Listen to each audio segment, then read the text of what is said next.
Greetings, and you're watching Septum Sen versus the World. I'm Septum Sen, and this is Kotobuki Jake. Hi.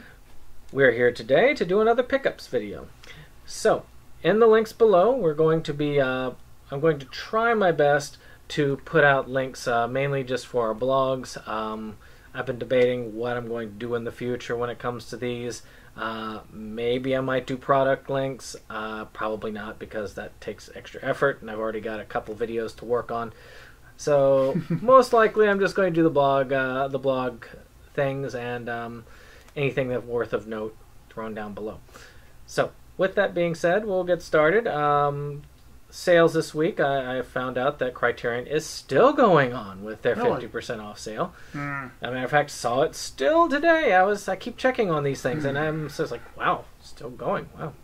Wow. Otherwise, nothing that I'm seeing spectacular sale-wise, which is good. I mean, a couple pre-orders. Your Name has been announced to have a DVD Blu-ray release in November. Oh, I missed in that. America. Oh, It's got a big old special edition that looks like, I've seen a picture of it. They did it at Otakon. Otakon, they announced it. Oh. And it was like, this thing is about that big and big with pointy teeth and and that, you know, that sort of thing. As an awesome movie, I'll definitely have to get that. Yeah. I mean, you know, and like the rabbit, it probably will rip your heart out and put it on the ground and stomp on it a little bit. So, right. With that being said, I will be leading off. I guess I wasn't going first the last couple of times. I don't remember. Maybe I was drunk. I don't know. So with this one, I am starting with a Right Stuff birthday sale thing again. You'll be hearing this probably more and more times, but this one here is Appleseed 13. Mm-hmm. This is, of course, the Save Edition. I finally went down and broke down to get this. I've got everything else of the new Appleseed. I've got the old Appleseed. I've got all of the Appleseed stuff. So this is what I need to complete it. It's a 13 episode series released by Funimation. It piggybacks off of the other, the two movies Totoros and something else. Something. It's actually it's decent. I mean, Appleseed is a series in a post-apocalyptic future where androids are kind of taking over for humans, like humanoid androids, and humans are kind of coexisting, but the humans seem to be dying out. Most of the world is kind of ruined, and it stars this main female character and her robot boyfriend. Well, her cyborg boyfriend, which is basically cyborg like, say, the cyborg in RoboCop 2 was a cyborg. Maybe like a couple bits and pieces. So, you know, that's basically the gist of it. Right now, what's out, you can get the original anime, which was back in, I think, the 80s. You got to see that release, 80s or 90s. You've got the movie that reignited it, and then you've got the sequel to the movie, Appleseed Ex Machina, and then, of course, you've got the two other movies in this particular vein. And then, of course, finally you have this particular. So it feels good. My completest portion of me is like, yes. My wallet is like, no. And the part of me that has to watch it is like, whatever. Actually, yeah, that's exactly what it is. Yeah, that sort of thing. So if you like it, that's good. It's decent. Do you have the 80s one? Yeah, I actually do have that one. It's actually not bad. Actually, one of my favorites of the entirety, which is kind of weird. It's not really the favorite. Most people love the movie that came out. I'm okay with the movie, but I actually believe the anime series, that original one, is still my favorite. And actually, my collection consists solely of the movie Appleseed and then Ex Machina. And in my own blog on anime for beginners, I mentioned it as a very, very, very safe introduction for sci-fi geeks. And that's really the best recommendation I can give it. It's interesting. Both movies are interesting. They're very well worth having. But if you're really into sci-fi, you'll get a Yeah. lot more out of them than, if you're kind of into it, Very actiony. Yeah, very actiony. Very actiony. Yeah. And you gotta love, let's see, she has one of the more interesting names of any heroine I know of. Was it Dune Newt? Is that how you pronounce it? Oh, shoot. So I don't remember half of the something stuff like that goes that. on in that series. It's weird. But anyway. So is my go? Yep. All right. And I have my last entry from the Right Stuff birthday sale. Mm-hmm. I did not get nearly as many individual items. This is technically 2 items, but I'm going to count it as one because it's a franchise. It's a 3-part franchise that I already had part 2, and I bought it used, but I couldn't prioritize it because I didn't have part 1. And that was very annoying to me. But I already had Full Metal Panic's second raid, so now I have Full Metal Panic and the 3rd series called Fumafu. And I have only seen a little bit of this series. I've seen, I think, a couple of episodes, or at least parts of a couple of episodes. It's a colorful series that looks very fun. It stars Satsuki Yukino as the cute blue-haired girl. And she is definitely one of my favorite VAs. And so I'm definitely happy to have the credits for her. And like I said, I had season 2, but I couldn't watch it because I didn't want to skip ahead. So now I can prioritize this. Whenever I finally finish Boardwalk Empire, this will be my next Blu-ray to watch. I don't know when that'll happen. But at any rate, I know you've seen the show, so you can say more about it. But so when are you going to give me Boardwalk Empire? You give me your copies? No.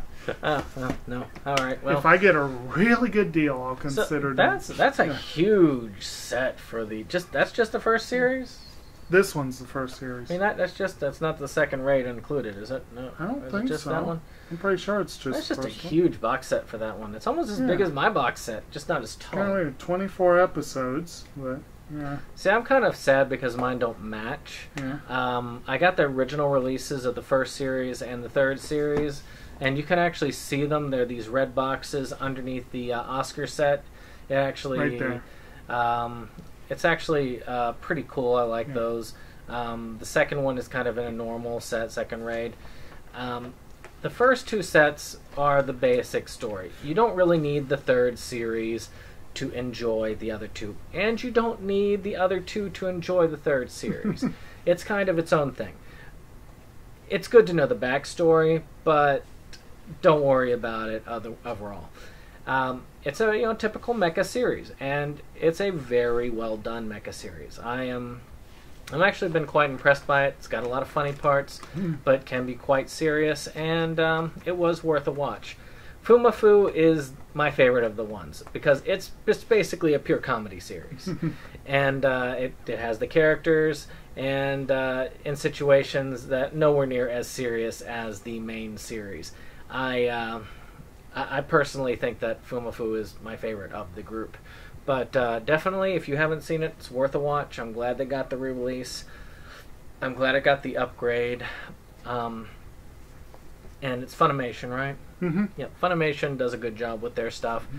Their dubs are almost always spot on. You're not a big fan of dubs, I know, but at least you know you're getting a good dub most of the time with Funimation. So I'm actually quite happy with that, with mine, and I'm sure that he'll be quite happy when he eventually sees it. Right. So the next one I actually got to see last night. My wife had been interested in it, and I was sort of interested in it, and then I saw it for $2. And when I see something for $2, and I was also shopping for other things, and trying to hold to my no-buy Blu-ray and DVD policy, but finally I got copies of Skeleton Key 2, which is almost impossible to get for anything under $200. So I wanted to round out my cart, and no, I didn't get it for $200. You'll see it probably later on. But I found this for $2, which is The Blair Witch. Not to be mistaken with The Blair Witch Project. Now, for those of you familiar with the Blair Witch Project, it had its pluses and it has its negatives. It was sold itself back in the day as this was a real tape, it was really found, and this is what really happened to these people. And then it turns out that no, this was just a publicity stunt, and we're just trying to sell tickets to the movie. And it worked. But the Blair Witch does have a lot of importance. Though there were those that came before, it really was the first major film to revolutionize the found footage genre. It is what you really have to owe this genre for existing today. You see a found footage film, Blair Witch Project, that's really what started the theme. Not the first one, but definitely the one that mattered. So Blair Witch, it was their time. They're trying to reclaim the former glory. They said, okay, well, Book of Shadows, which was the original sequel, that doesn't exist. This is the real one that's a sequel to it. It takes place a little bit later. The brother of the main character finds a tape that shows them that maybe they figured out where the Blair Witch is located, and so they go trying to find evidence as to what happened to his sister. Everything falls apart pretty much after that point. Film-wise, not terrible. I'll be doing a review of it eventually. Not great, just kind of, I agree with IMDb's little 5 rating is probably somewhat substantial. I might give it a higher rating, but nothing special. But for those of you who are fans of it, you want to see something that's more of the same, definitely check this out. What do you have? I'm sure you've heard, I know you've heard of the original. Oh yeah, no, I finally saw the original 3 or 4 years ago, if that. Yeah, and actually, like I said, that publicity stunt worked. I missed out on it, yeah. But I remember that came out the summer before I went to college. Mm-hmm. I hate to say how old I am, but anyway, we went on a hike. We went on a hike a couple weeks into school. On the way back, it was right about dusk, and half of the people with us were freaking out because they had recently seen this movie, and a lot of them believed the hype. And he made sure they never returned. Oh wait, I spilled the secret, didn't I? Basically, it's not a bad movie. It's not a great movie. It's a movie that was very much it very much benefited from marketing, and it's one of the best marketing campaigns I think that's ever been done for a movie, because it really made the movie a thing when it might not have been otherwise. Probably shouldn't have been otherwise. I, for the life of me, can't remember if I ever saw Book of Shadows. I might have seen it. You didn't miss anything. I'm not sure that I really care too much about this one, but even if you know, at this point, there's the hype is, you know. Yeah. But at this point, it's worth watching the first one, if only for historical interest, you know. Oh, yeah. And it's for what it is, it's not a bad, you know. The first film is actually, if you're collecting films that are important, films that are important to just filmmaking in general, the Blair Witch Project is one of those films. Or pop culture, for that matter. Yeah, for pop culture, for pretty much anything there. Yeah. I mean, it is what it is, and it is very much known for that. The second one was not done in the found footage format. It was done as a real film, and it kind of failed to do what it was supposed to do. Because the people thought, hey, we're famous, we're unstoppable, we are infallible. And then they found out that they were very fallible. Well, we kind of talked about this before with Open Water. You know, it's like some of these films, you know, it's Blair Witch is very much one where how are you going to follow that, you know, and expect it to work? Oh, yeah. Yeah. But, all right. So, go for it. All right. So, speaking of $2 purchases, I'm done with the Right Stuff sale. I'm probably done with Criterion for now. But there has been a glut of donations to the library in the terms of DVDs. and I have really lucked out. And a couple weeks ago, I did a really cool dragon tattoo set. I mentioned I had something else waiting in the wings, and I skipped it last week because of all the NIS stuff. Yeah. But this week I only brought the first season of each series because I didn't want to carry 12 seasons. But I picked up 12 seasons of television for $24. That's awesome. And the first 7 of those seasons were for this show that I'm sure a few of you have heard of, The Big Bang Theory. Which was that? First season? That's first season. Ooh. Yeah. So this series, of course, is currently one of the biggest shows on TV. Stars Jim Parsons, Johnny Galecki, Kaylee Cuoco, along with Simon Helberg, Mayim Bialik, Melissa Rauch. I can't remember who plays Raj. Whatever. But you get the idea. And tons of guest stars. They've had so many guest stars. Because it's a show about geeks. So most geek heroes have shown up at least once in this series. And some of Newhart them... multiple times. Yeah, apparently Will Wheaton has had multiple appearances. Will Wheaton's almost a regular on this series. So it's a fun show. It's maybe a little bit too much of a tweak of people like us. I think they probably go a little overboard, but at the very least they focus most of the overboard on Sheldon. And he is definitely a trip. It's a very interesting show. It's a lot of fun. I'm very much looking forward to marathoning it. 7 seasons out of 11 is not bad for one go. I will, of course, have to get the additional seasons piecemeal, but that won't end up being near as pricey as it could have been. And these sets don't take up a huge amount of room. You know, it's a basic DVD jewel case for one full season. So even collecting it like this isn't going to take up too much space. So, yeah, so that was pretty awesome. That's one of those that I tend to collect every year around Black Friday because they go on sale for $10.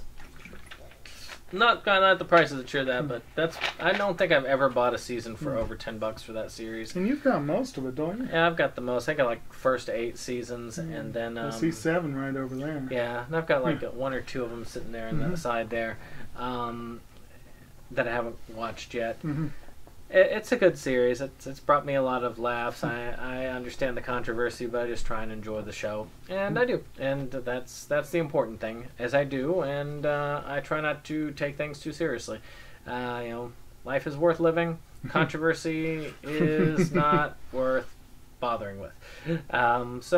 But definitely worth a watch. First season definitely was one of the better seasons. I really enjoyed the series in the early seasons better than the recent seasons, but it does flow, and you can marathon that real quick. So I was talking in the other video that we're going to have coming out tomorrow about the Coens. Actually, you were talking about the Coens, and I actually did recently complete my film collection of the Coens, which had only had one film that was missing. Because even though I don't like A Serious Man, that one's still been, it's still sitting up in the upstairs storage. But this one's actually an interesting one that has been a Joel Coen writing credit, which is Crime Wave. So with that one, all right, there we go. I was talking about Crime Wave. The reason why I came on to this is I was looking up the Coens, making sure that I had gotten pretty much everything, and then I came across this credit, which looked really interesting. I mean, it's an older film. It got a newer Blu-ray release. The Coens worked with Sam Raimi to do it, and then it's got Bruce Campbell in there. So, I mean, this has got to be a interesting film. I very much want to see this. It's got to be worth at least one good watch. I mean, it's an older film. It was in the 80s, 86. But, I mean, you can't really go wrong with that kind of cast and writing. I mean, for goodness sakes. Mm-hmm. So with that, I don't know if you're a big Coen fan. I'm sure that you've heard of this one. I have probably heard. seen it. Well, actually, strangely enough, I've never seen Crime Wave, and I don't have it. That is strange. It is very strange. Now, I will admit, I know of it, and I'm very curious. And you seem surprised that to pair him with Sam Raimi. Joel actually was an editor on Evil Dead, so they had worked together before. And Raimi's brother or cousin, Ted, was in several Coen Brothers films. I don't remember exactly. But and the Coens at this point had already made Blood Simple, but that was their only directorial film at that point. And they made this, or they wrote this, and Raimi directed it, and it did not get a very good reception. And it is kind of fallen by the wayside, which may be one reason I haven't gotten to it, because it's not easy to find. Maybe this edition is a new one. I think it must have just come out. I mean, Shout Factory released it, so I've got I'll have to look at that, definitely. You'll have to tell me if the Blu-ray's decent. Yeah, it's got a higher quality. I got this on the Shout Factory sale. It's now it runs around $17, which, I guess for a newer Blu-ray that's not too bad. But again, I just was curious about it. It was one of those things that I came upon trying to complete my again, my OCD for completionism. I'm a completionist. And it is an interesting one because they wrote it and gave it to Raimi to direct, and then didn't do that again for years. And they directed all their own stuff, and then recently they've once again become prolific writers for other people. They co-wrote Unbroken, which Angelina Jolie directed, and then they co-wrote Bridge of Spies, which Steven Spielberg made as a brilliant film. And then they co-wrote the movie I'm looking forward to the most this fall. George Clooney's new movie, Suburbicon, is written by the Coens with Clooney and Grant Heslov. And I've seen the trailer, and it looks very Coen-ish. So I'm very interested in that. Their work as writers is very good, too. I'd love to see what Raimi actually does as directing their, So one day I'll have to see that. If I can't get it, I'll have to borrow it. But Clooney is Clooney is definitely not a stranger to the Coens. No, they have worked closely together several times at this point, and it'll be and a lot of the cast is also. Julianne Moore was in The Big Lebowski. Oscar Isaac was in Inside Llewyn Davis. Matt Damon's been in a handful of films, so they've got a lot of familiar faces there. So it's going to be cool. They got definite. They got definite clout. Yeah. All right. So my go. Mm-hmm. All right. The other one from my bag itself. Yes, the bag itself. The other one from that big, just windfall of DVDs was I got 5 seasons of a show that I have not seen, that I probably would not know much at all about if it wasn't so dang popular at the library. And I'm very curious about it, if only because of because it's about a writer, and he's played by Nathan Fillion. This is the show Castle, and like I said, 5 seasons for $10. It's pretty awesome. But Castle, like I said, he is a writer. Rick Castle, he's a writer. He's supposedly really popular, really well known. And one thing I noticed looking on this on IMDb is this show has a lot of cameos from actual writers. Apparently James Patterson shows up, but then he's in everything. He writes so many books that I'm sure he would show up in this just because. It also co-stars Stan Akatic, who I know a little bit about, but not much. I heard that they could not stand each other, and there was apparently a lot of behind-the-scenes friction on this show. I'd be curious to see how that translates in front of the screen. But if nothing else, all those Nathan Fillion credits, this is a guy that I was introduced to in the wonderful and sorely underrated movie Waitress. And the wonderful, and what he was probably about to think, Dr. Horrible's sing-along blog, where he plays Horrible's nemesis, Captain Hammer. Yes. I would love to see him in a long-form TV series and see how that plays out. So, I'm very excited about that. I think there only were maybe 7 seasons total, so I don't have all of it, but I've got a big chunk, just like Big Bang Theory. That's a much smaller chunk of the budget I'm going to have to devote to that one. How much did you say you have of it? Huh? So how many seasons? 5. 5. Wow. Yeah. So yeah, like I said, I only brought the first season of each one because I didn't want to lug a big pile. But you know, and they're all also in the thin packs. So yeah, so easy to manage. Not bad. I'm actually well. Maybe envious, maybe not envious. I don't know Castle very much. It sounds interesting. I've heard of it, mainly by reputation. Of course, Nathan Fillion by reputation, but yeah, Dr. Horrible sing-along blog definitely one of the greats that came during the writer's strike, and there weren't a lot of good things that came during the writer's strike.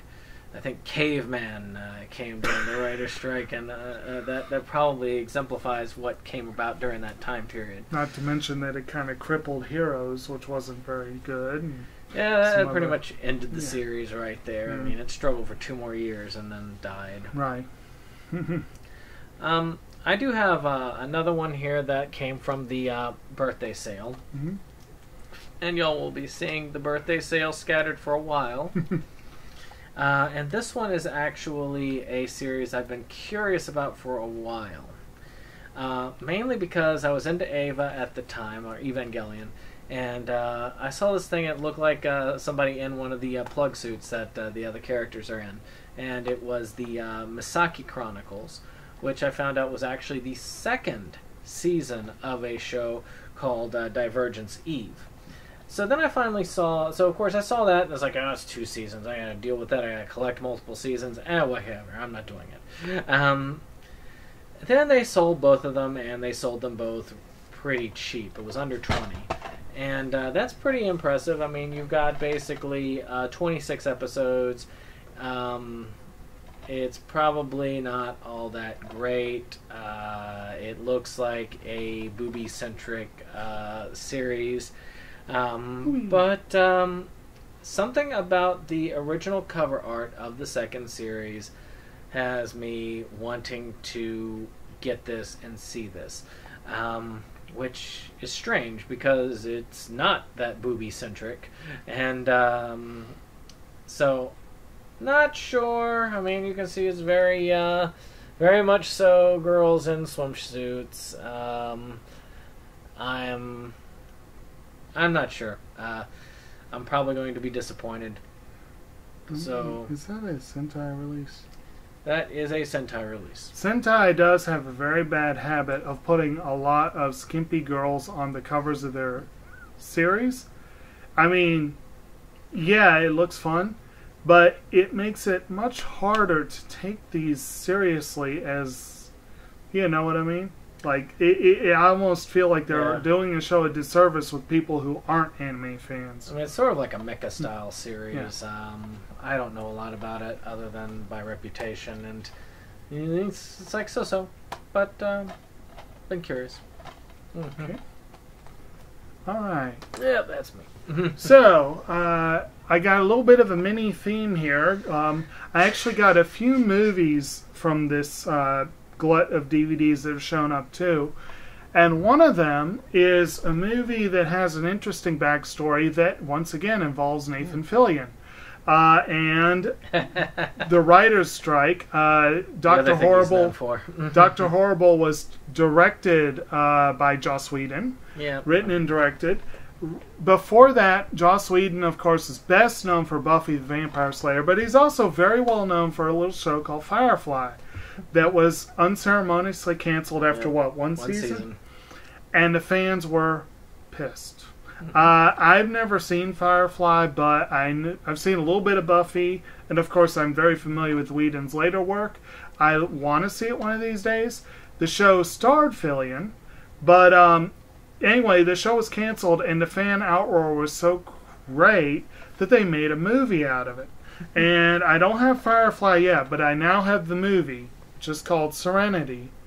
It's very shiny, so it's going to be hard to see. Yep, there we go. shiny. Very shiny package. Much like the movie itself is super shiny. But not just Nathan Fillion. Alan Tudyk, Summer Glau, Adam Baldwin, even Chiwetel Ejiofor was in that. So, very interesting to see. I do really want to see the movie.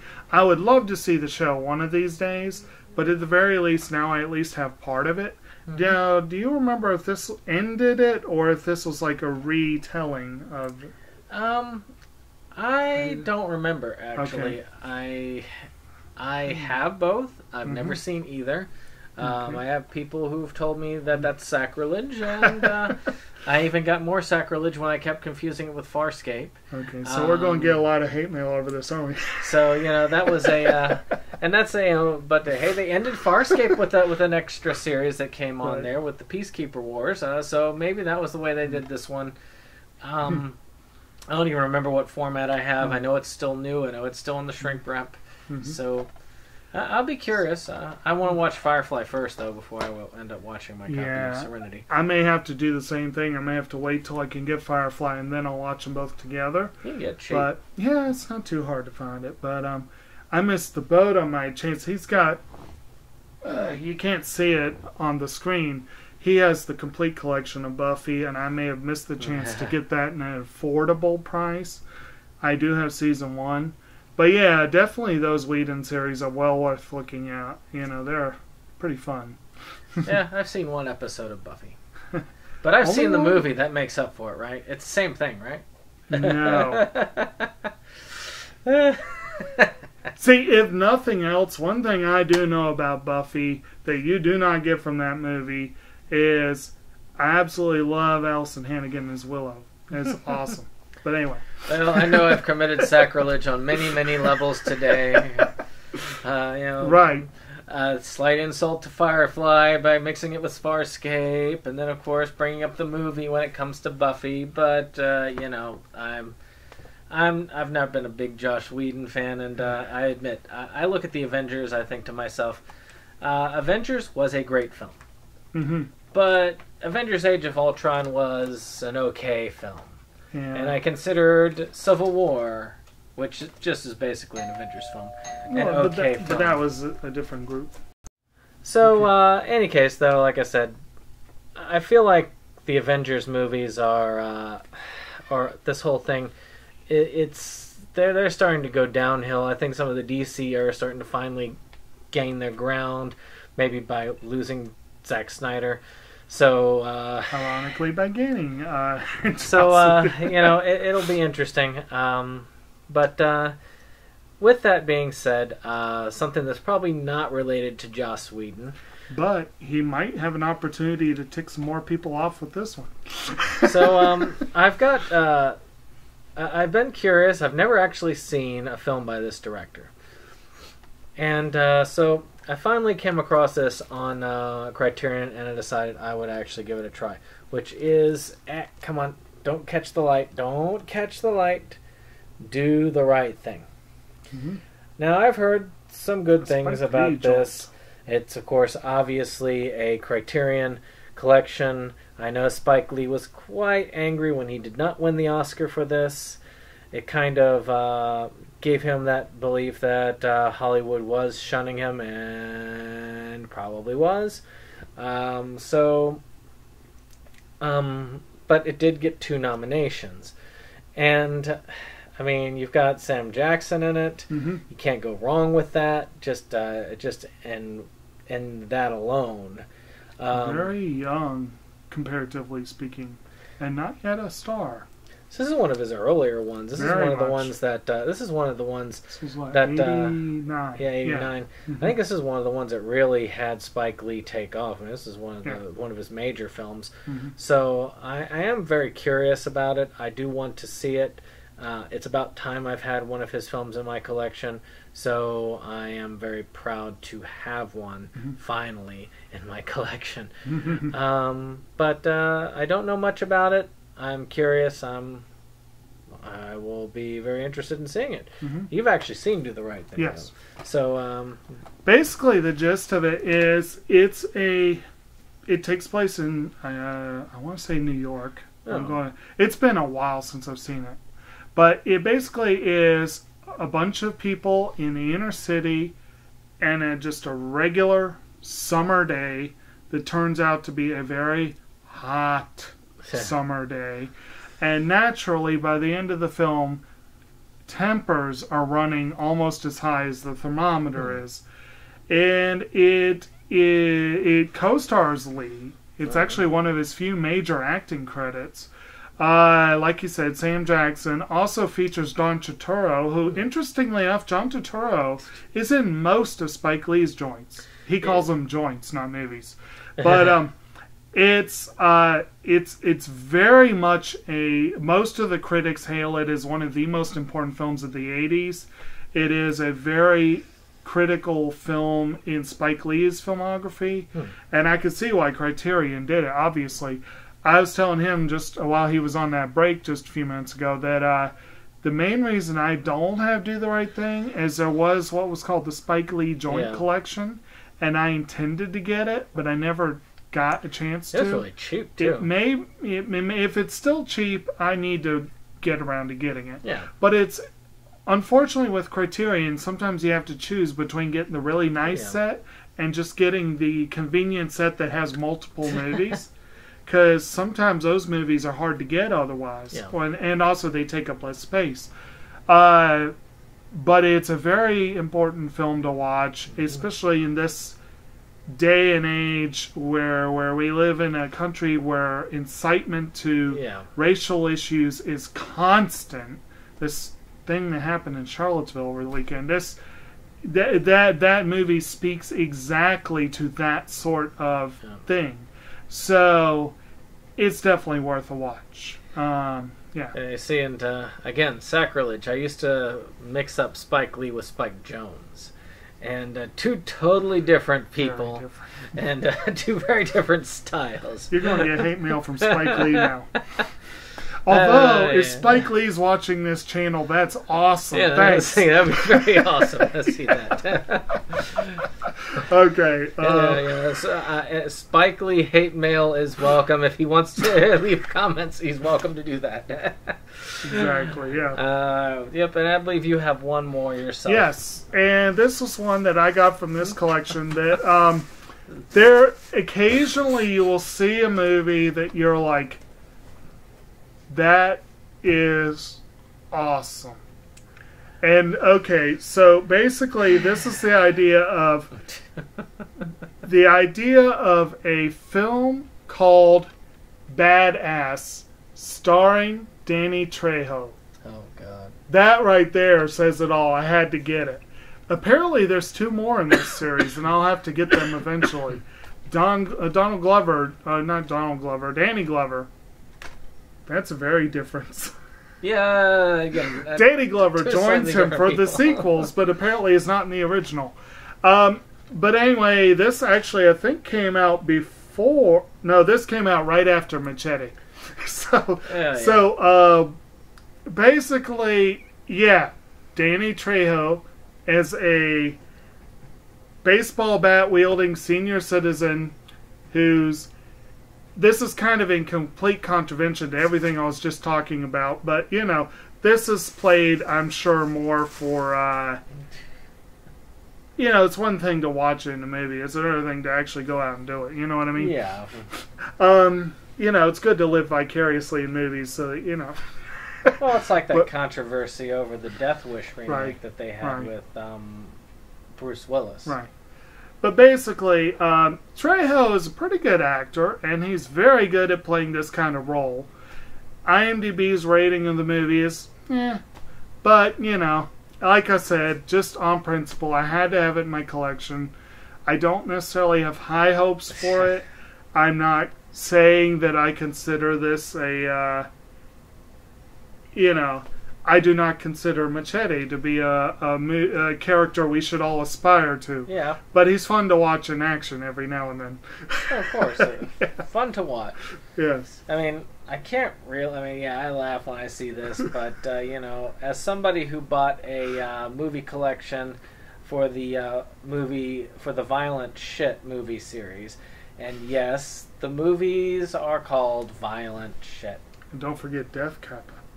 Yeah, and Death Kappa, which actually is one of these pickups on there.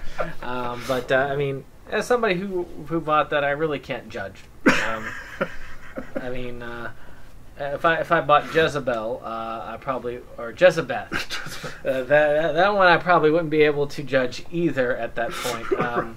And you're going to see some of the pickups when I get towards the bottom of the list, ones that fall into that level. But that's it for this time's pickups. If you like this video, of course, click like, share, and of course, subscribe. And definitely comment. So again, Spike Lee, if you're listening, feel free to comment. I'll even tag Spike Lee in this particular video here. So we don't want anyone else to feel left out, though. You know, we should extend the same invite to Danny Trejo or Nathan Fillion or the Coens or Satsuki Yukino or any of them. I think who else you got over there? Well, people from the Blair Witch. They can well, obviously. We'll welcome you all to comment on our stuff. That ought to be good for a few more views. Oh yeah, that gives, yeah. So again, I am looking to try and get that 10 subscriber number. We had a nice boost, which was great. We're up to some nice subscribers, but I do want to hit that 10. When we get to 10, I'm going to do a video that gives a tour of the collection. Maybe when you get your collection out to where you can actually get a good view of it, then maybe you can add a nice tour video for yourself. We'll put that up there. His collection is almost the same size as mine. Maybe not that big, but definitely a lot to look at. So I mean, if you want a good example, I can just you can see that it goes a good ways back. There we go. And that's the watched wall. Yeah, that's the watched wall. Except for some of the stuff at the top. Yeah. So with that being said, y'all have a good one and have a nice day.